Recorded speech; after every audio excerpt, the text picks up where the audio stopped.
Canada's Indo-Pacific strategy boldly calls China an increasingly disruptive global power.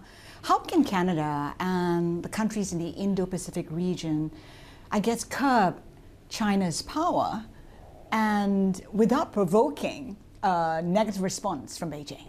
So our Indo-Pacific strategy focuses on the Indo-Pacific region as a whole. We are eyes wide open in China, but we make sure to enhance the peace and stability of the region in 4 ways. First, we are adding a 3rd frigate to the area. Second, we are increasing our military exercises with partner countries, Malaysia, Indonesia, Vietnam. Third, we are increasing our women, peace, and security initiatives.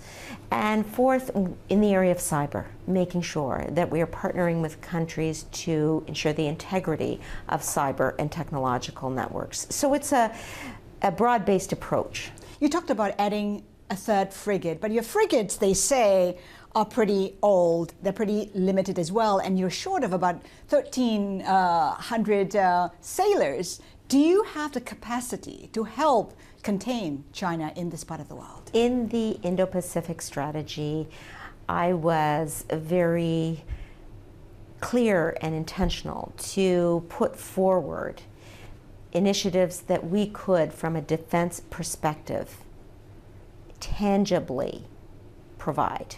And what I mean by that is we are making sure the frigate is in the area, and in fact it is. We are making sure that these are initiatives that we can execute in the short term.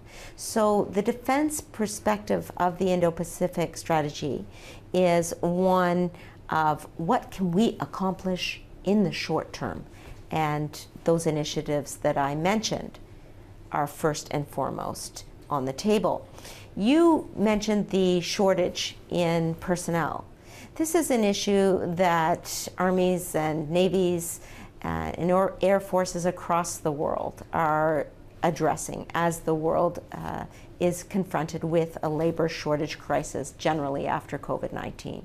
But what we're doing in Canada to address it is to implement a recruitment strategy, a retention strategy, and in the area of Navy, which you mentioned in your question, we have something called the New Experience Program, where individuals can join the Navy for a year to see if they like it. And if they do, they can stay on. So you have the capacity to fulfill your... Yes, we have the capacity, and we're building for the future in terms of personnel.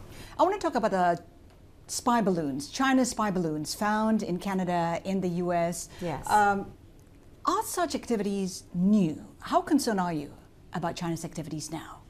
Well, we're certainly cognizant that they have been occurring in the air, and we are seeing subsurface and surface activities in northern waters as well, in terms of the buoys that we were able to retrieve earlier this year as well. So again, we are eyes wide open on China, whether it relates to activity in and around our continent or in the Indo-Pacific region.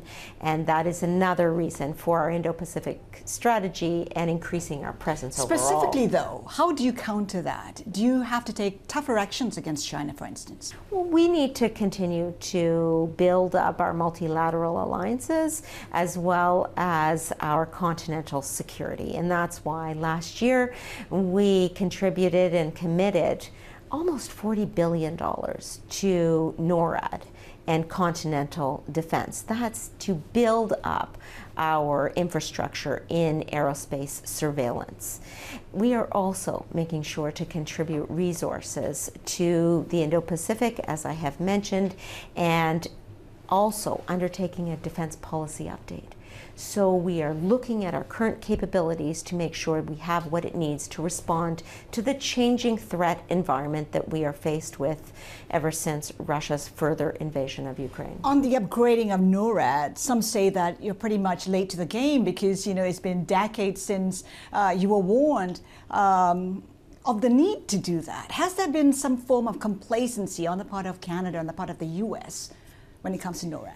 The U.S. is our oldest and dearest partner, and we have worked together cooperatively for decades in terms of continental defense. Our commitment of almost $40 billion is a further recognition that we need to modernize for the future. We are purchasing 88 F-35s. Those are interoperable aviation capabilities jets, so that we are building the resources that are important for aerospace surveillance and for our work with our allies. I want to touch on Ukraine's bid to join NATO. We know that the Prime Minister of Poland was in Canada and he was urging for, I guess, an expedited process of that bid. We know also that Canada supports that bid, but do you also support an expedited process?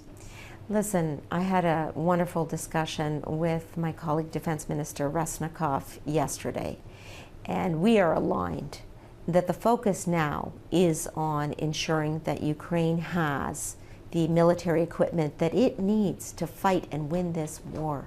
That is urgent. And the countries around the Defense Contact Group table, that's almost 50 countries or more, are aligned with the need to provide whatever military equipment we can. For Canada's part, that has been over $1 billion in military aid, from ammunition to M777s to cameras for drones to armored vehicles, and we'll keep going because of the need to focus on the equipment that Ukraine has to fight and win this war.